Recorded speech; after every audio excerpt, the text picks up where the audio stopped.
Have the sniffles? Feeling under the weather? Have an ache or a pain? Then generally, our first stop is the drugstore, but this luxury is only allowed to humans. It may not surprise you to learn that the rest of the species that inhabit the planet come up with some very interesting ways of self-medication. Deep in the English countryside, animal behaviorist Cindy Engel studies a new form of biology called zoopharmacognosy, or animal self-medication. Cindy's dedicated the last few years of her life into compiling all of her research into a new book.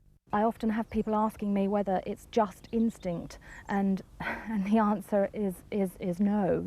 I mean, the ability to seek out a well-balanced diet is incredibly complicated, and they are adjusting it moment to moment. Engel suggests there may be examples where humans, having studied animals self-medicating, have come across benefits ourselves in drugs or chemical uses. Early medicine was based on observing the behavior of sick animals. It's relatively recently that we've stopped looking.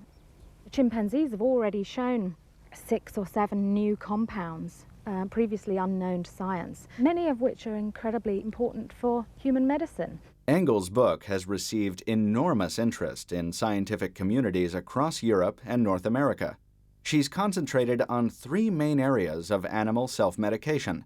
First are curative measures, whereby animals have the ability to cure contracted ailments. Second are preventative measures, whereby animals take positive action to protect themselves from illness or parasites. And lastly are avoidance measures, where animals have the knowledge or insight to avoid toxic plants and select the right food to keep themselves on a healthy diet. Cows, for instance, have certain ways of improving their self-health. Cattle have got a special type of stomach. They have to ferment the tough, fibrous material in the grass, and fermentation requires a really carefully balanced level of acidity, and clay being alkaline will help balance acidity for the fermentation process. And this is not an unconsidered part of the cow's ecology and behavior. Some species will travel long distances just to get to the right type of dirt.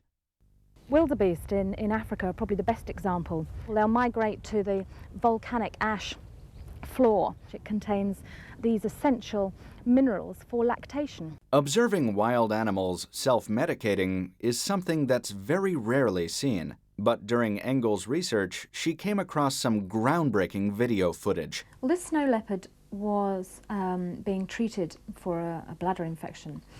She lives in San Francisco Zoo, and she had to go on a course of antibiotics, and antibiotics can cause nausea. All the while she was suffering from nausea, she was eating grass continuously, and when the course of antibiotics stopped, so did the grass eating. So, in an attempt to combat the effects of this man-made antibiotic, this wild animal has resorted to self-medication by way of a good dose of grass.